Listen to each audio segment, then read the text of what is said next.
Tout le monde le sait, le charisme est une qualité extraordinairement utile en société, et ce pour multiples raisons. Il te permet non seulement d'attirer et de séduire ton entourage, mais aussi de gagner leur respect et leur admiration. Les gens charismatiques sont ceux qui brillent le plus dans notre monde, et tu as d'ailleurs sans doute pu le constater autour de toi à ton échelle. Certains disent que le charisme est quelque chose d'inné et que tout le monde ne peut pas avoir, mais ce n'est pas vrai. Le charisme n'est pas un don divin inexplicable que seuls les élus reçoivent, mais une qualité qui découle de plusieurs facteurs sur lesquels tu peux travailler. Dans cette vidéo, je vais te dévoiler 10 choses que tu fais sans doute au quotidien, mais qui tuent en réalité ton charisme sans que tu t'en rendes compte. Reste bien jusqu'au bout car le 10e est sans doute le plus grave. Si ce sujet te plaît et que tu aimerais plus de vidéos dans ce thème, je t'invite à me le faire savoir en t'abonnant et en partageant cette vidéo à quelqu'un qui pourrait en bénéficier. C'est le meilleur moyen que tu possèdes pour me soutenir. Tu fais peut-être partie des gens qui répondent « je ne sais pas » quand on leur demande ce qu'ils veulent faire ou devenir plus tard dans la vie. Si c'est le cas, je suis désolé de t'apprendre que c'est la première chose qui porte atteinte à ton charisme. Rien d'alarmant cependant, je te rassure, mais une personne qui sait où elle va et qui sait ce qu'elle fait est infiniment plus séduisante que quelqu'un qui se contente de survivre en se laissant aller sans but. Tu n'as pas besoin d'avoir de rêves de gosse comme devenir pompier ou astronaute. Personnellement, mon but est simplement de tout faire pour devenir la meilleure personne que je puisse être avant de vieillir, pour pouvoir transmettre ce que j'ai appris aux générations futures. Je te conseille donc de te poser calmement et de réfléchir à ce qui t'intéresse vraiment dans la vie que tu mènes et ce que tu voudrais en faire. La deuxième chose qui tue ton charisme sans que tu t'en rendes compte est ta posture. Il est difficile d'y penser car la posture que nous adoptons découle d'une habitude que nous avons prise depuis plusieurs années. Heureusement pour certains ou malheureusement pour d'autres, notre posture est cruellement révélatrice de notre état psychologique. Les gens heureux de vivre, bien dans leur peau, en bonne santé et confiants ont tendance à avoir une bien meilleure posture que les gens tristes avec peu de confiance en eux. Tu l'auras deviné, le premier type de personne est également perçu comme beaucoup plus charismatique que le second. La bonne nouvelle est qu'il est possible d'arnaquer ton cerveau et ton inconscient.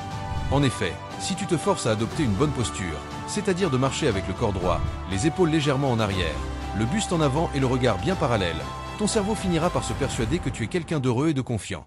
De cette manière, ce qui sera un effort les premières semaines deviendra ensuite une habitude qui te permettra non seulement d'être plus heureux et fier de toi, mais également beaucoup plus charismatique. L'élocution est également une partie capitale du charisme. Si tu réfléchis, quels points communs ont les gens qui te paraissent charismatiques? En tout cas, ils n'ont probablement pas une petite voix timide et hésitante. La façon dont tu parles est une opportunité de montrer à ton entourage que tu as confiance en toi et en ce que tu dis. Les gens charismatiques ont une voix calme, posée, et n'ont visiblement pas peur de parler et de dire ce qu'ils pensent. Malheureusement, si tu as une voix naturellement plutôt basse ou un défaut de parole comme le bégaiement par exemple, disons que tu pars avec un désavantage dans la vie. Mais est-ce que la difficulté est une excuse suffisante pour accepter son sort et arrêter de vouloir devenir meilleur? Je te laisse répondre à cette question par toi-même. Mais si tu décides de te battre, alors tu peux continuer de regarder cette vidéo. L'élocution, comme tout le reste, s'améliore avec du travail, même en parlant tout seul devant ton miroir par exemple. En continuant dans le registre de la parole, le débit est également un élément important à surveiller, qui peut également nuire à ton charisme si tu ne le maîtrises pas. Je sais bien que c'est très agréable de raconter ta vie à qui veut l'entendre et de raconter toutes les blagues qui te passent par la tête pour essayer de faire rire et d'avoir de l'attention de la part de ton entourage. Mais désolé de te l'apprendre, la seule chose que tu gagneras en agissant ainsi est de passer pour un clown ou un bouffon. La réalité est qu'inconsciemment, notre cerveau associe le fait de beaucoup parler à de la faiblesse. Si tu veux paraître plus charismatique, assure-toi de ne parler que lorsque cela est nécessaire en choisissant bien tes mots, tout en te rappelant ce que je t'ai dit sur l'élocution. Dis-toi que tu peux te tromper en parlant trop, mais que tu ne peux pas te tromper en parlant peu. Moins tu parles, plus ces instants de parole seront rares pour ton entourage et plus ils seront enclins à t'écouter en silence. Au contraire, si tu parles trop, ils ne t'écouteront même plus. La cinquième chose qui tue ton charisme sans que tu t'en rendes compte est ton manque de caractère? Tu es du genre à ne pas oser dire non de peur de décevoir les gens? Désolé de te le dire ainsi, mais tu devrais mieux arrêter cela au plus vite. Tu penses peut-être que les gens t'apprécieront plus si tu t'alignes toujours avec eux sans les contredire. Mais la réalité est qu'en agissant ainsi tu passes seulement pour un paillasson au service des autres. Si tu réfléchis 2 secondes, tu te rendras compte que les gens finiront par abuser de toi en te demandant toujours plus, sachant que tu n'es dans tous les cas pas capable de refuser. Si tu apprends à t'affirmer et à dire non lorsque tu en as envie, peut-être qu'en effet les gens seront sur le moment déçus, mais seront également impressionnés par ton honnêteté et ta capacité à t'affirmer. Ils seront également plus heureux et honorés lorsque tu leur diras oui la prochaine fois. Si tu n'oses pas t'affirmer, il y a également des chances pour que tu sois du genre à te laisser porter et à ne jamais prendre d'initiative, ce qui risque malheureusement de briser ton charisme. Les leaders sont très souvent des gens charismatiques, car ils n'ont pas peur de proposer des activités ou des projets.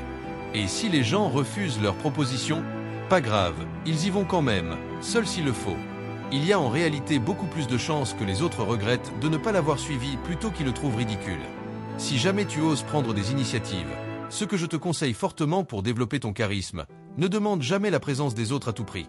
Dis-leur simplement que tu serais heureux qu'ils te suivent, mais que tu te débrouilleras bien seul sinon.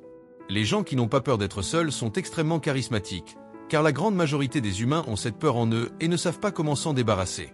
La 7e chose que tue ton charisme insidieusement est ton caractère trop lisse.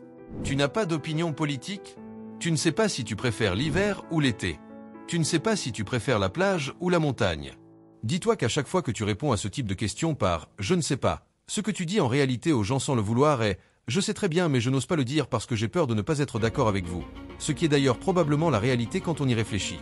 Au contraire, les gens qui ont des opinions tranchées sont beaucoup plus respectés et perçus comme charismatiques, et je vais te le montrer. Imagine que tu te trouves dans un groupe de 10 personnes, et que ces 10 personnes disent tous préférer la mer à la montagne, alors que toi tu préfères la montagne. Si tu leur mens et que tu dis que tu préfères la plage, personne ne va rien dire et tu vas inconsciemment baisser dans ta propre estime car tu auras menti. Si tu réponds que tu ne sais pas, ils vont penser que tu n'oses pas t'affirmer, l'image qu'ils ont de toi va se dégrader. Si tu réponds honnêtement que tu préfères la montagne, ils vont peut-être rigoler et te taquiner sur le coup, mais tu peux être certain qu'ils te respecteront plus après coup. De plus, dis-toi bien que parmi ces 10 personnes qui disaient préférer la mer, il y en avait probablement certaines qui ont menti pour plaire à la masse. En leur montrant l'exemple, tu gagneras le respect et l'admiration de toutes ces personnes d'un seul coup. Tu comprends donc à présent que tu as tout à gagner en t'affirmant. Chaque être humain a des complexes, qui sont d'ailleurs souvent reliés au physique. Pour toi, c'est peut-être ta taille, ton poids, ta voix, la peau de ton visage ou encore tes cheveux. En réalité, peu importe. Le fait est qu'absolument chaque personne sur cette planète, y compris les plus belles et les plus intelligentes, ont des complexes. Pourtant, quand tu observes une personne charismatique, tu te dis sans doute qu'elle ne doit avoir aucun complexe. La vérité est simplement que ces personnes arrivent bien à les cacher ou encore mieux, sont capables de les assumer pleinement. Admettons que tu complexes sur ton poids et que ça te pèse beaucoup. Si quelqu'un vient se moquer de toi en public, la pire réaction que tu puisses avoir est de t'énerver, et l'insulter, ou encore de démentir en disant qu'il raconte n'importe quoi. Si tu agis ainsi, le message que tu vas renvoyer à tous les spectateurs de cette scène est que ce commentaire t'a profondément atteint et qu'il t'a fait perdre tout ton sang-froid. Au contraire, si après cette remarque tu lui avais calmement répondu « Oui, je sais que je suis gros, ça ne me plaît pas franchement et j'essaie de travailler dessus, mais ce n'est pas évident et ça me prend du temps, alors ce n'est pas la peine de me le rappeler. » Franchement, que veux-tu qu'il te réponde après ça? Même s'il continue de se moquer, regarde-le simplement de haut et va-t'en. Les témoins seront simplement stupéfaits et impressionnés par ton charisme et ton honnêteté.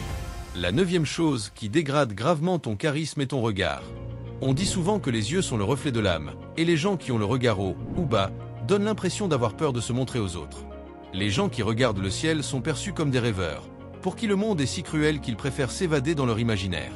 Au contraire, les gens qui regardent le sol donnent l'impression d'avoir honte d'exister et de vouloir se cacher du regard des autres. Les gens charismatiques, quant à eux, ont le regard bien droit, parallèle au sol, car ils n'ont pas peur d'affronter la réalité et que les gens les regardent dans les yeux. Cela est encore plus important quand tu parles à quelqu'un. Rien n'est plus insupportable que quelqu'un qui ne te regarde pas dans les yeux quand tu lui parles, car cela donne une impression de désintérêt. La dernière chose et la plus importante de toute à laquelle tu dois faire attention concerne ton état d'esprit.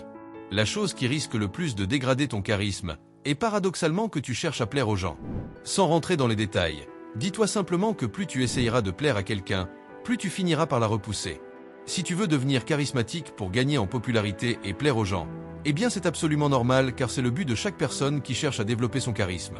Cependant, tu dois bien t'appliquer pour faire en sorte que cela paraisse naturel. Autrement, une impression de faux se dégagera de toi et les gens finiront par te fuir.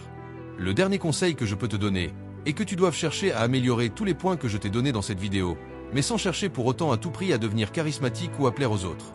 De cette manière, tu le deviendras naturellement sans risquer de tout compromettre. Si cette vidéo t'a plu, je t'invite à mettre un pouce en l'air et à t'abonner afin de me le montrer pour avoir plus de contenu de ce genre.